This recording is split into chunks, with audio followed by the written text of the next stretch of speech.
the American Rescue Plan. Yesterday, with the final passage of the plan in the House of Representatives, their voices were heard and reflected in everything we have in this bill. And I believe this is, and most people I think do as well, this historic legislation is about rebuilding the backbone of this country and giving people in this nation, working people, middle-class folks, people who built the country, a fighting chance. That's what the essence of it is.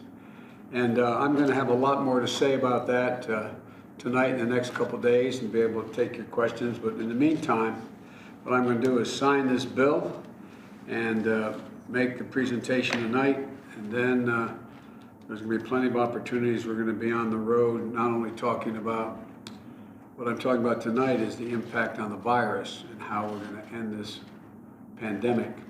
And we're going to talk all the elements of the bill beginning on Friday, Saturday, and through the week. So, thank you for being here.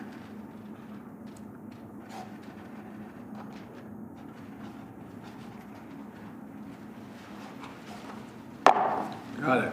Thank you all. Appreciate it. Mr. President, once again, Thank you guys so much. Thank you guys.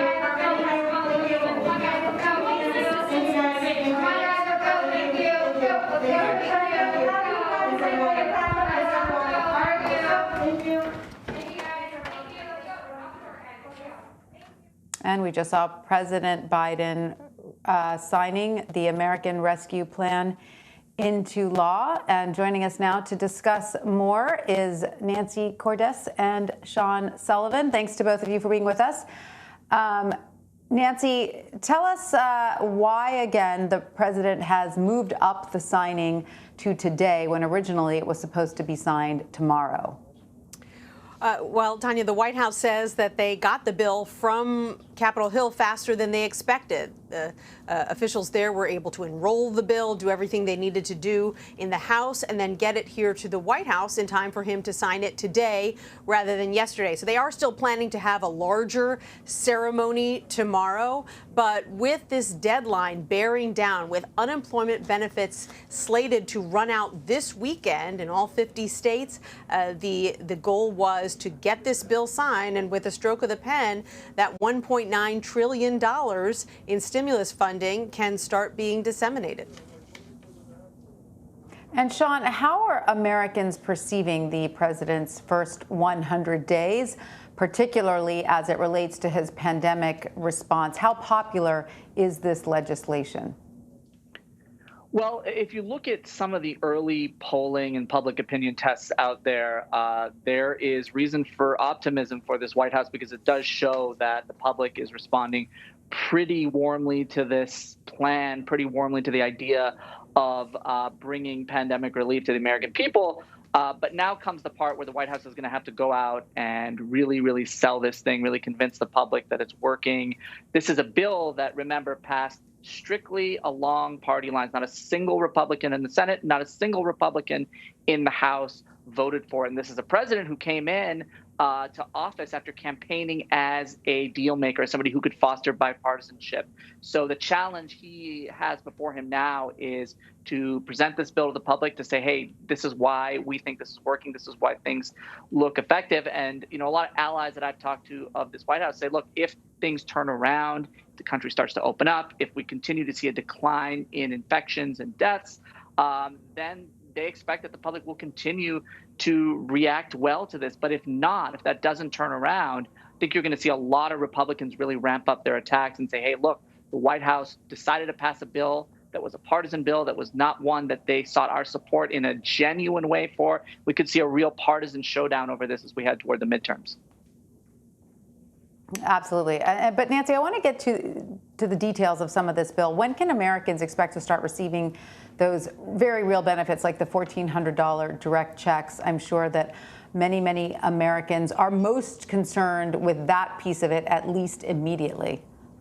Right. And we wish we had more details to give them. But as of right now, the only guidance we've really been given from the White House, the Treasury Department, and the IRS is that those checks will start to go out this month. Now, we are anticipating that over the next couple of days, we will get more details from the Treasury Department about just how quickly within this month people can start to see the money, especially if their bank account information is on file with the IRS, so the IRS can just send them that cash electronically. We've seen in previous rounds of stimulus that it only took a couple of days in some cases for people to start to see that money in their bank accounts. Will that happen this time around? We've been asking those questions, but we're still awaiting the answers.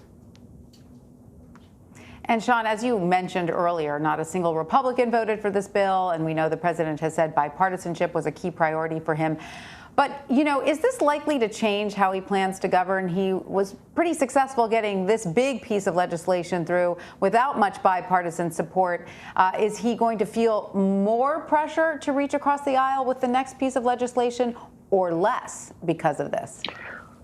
Well, he was successful in getting this legislation passed, but you know, it was also a reminder of how narrow the margin is for Democrats. They've got 50-50 Senate, where if you have even one Democratic defection, you have big problems on your hands. And we've seen in a number of cases, you have moderate Senator Joe Manchin, who's somebody who's not always going to vote with the White House, who is trying to present himself back home in the state of West Virginia as a moderate, somebody who's not beholden to the Democratic Party. So it's going to be a challenge moving forward. They may not have a blueprint here for how to govern in the future, how to pass big bills, because they might start to see defections from within their own ranks. And if they do, then they're going to have to go looking for Republican votes.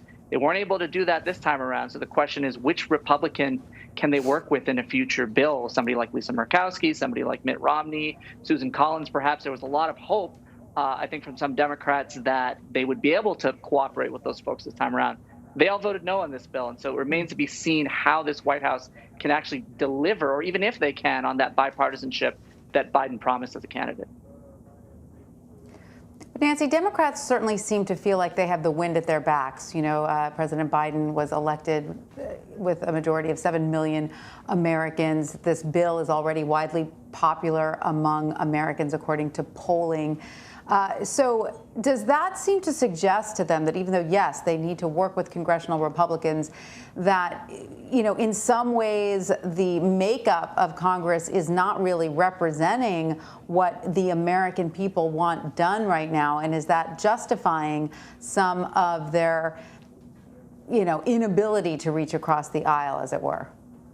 I think that that is a very strongly held view of this White House, that a lot of the things that they are pushing, that they're being stonewalled by Republicans over, have the broad support of the American people. Things like voting rights legislation or background checks for gun purchases, something that was just passed by the House today.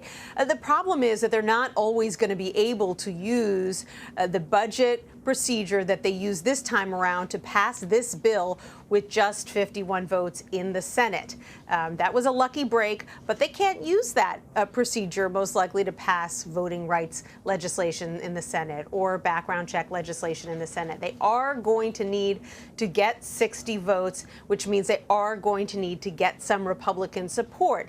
But the strategy here was to make a show of strength to Republicans, to say, look, we will negotiate with you, but you better be prepared to meet us at a place that we believe is fair. And clearly the White House didn't believe that the offer that came to them from Senate Republicans at the outset of this negotiation really represented what was needed at this time and where the economy stands right now. So, you know, there was some muscle flexing that took place, no question about it. Whether that influences Republican behavior, whether Republicans come to the table more willing to deal when it comes to, let's say, infrastructure than they were with COVID relief spending, remains to be seen. A lot of Republicans support infrastructure spending in their states, in their district. They just want to see it paid for. And so the debate over whether to pay for it and how is the debate we're going to be watching play out for the next couple of months here in Washington. All right, Nancy Cordes and Sean Sullivan, thanks to both of you.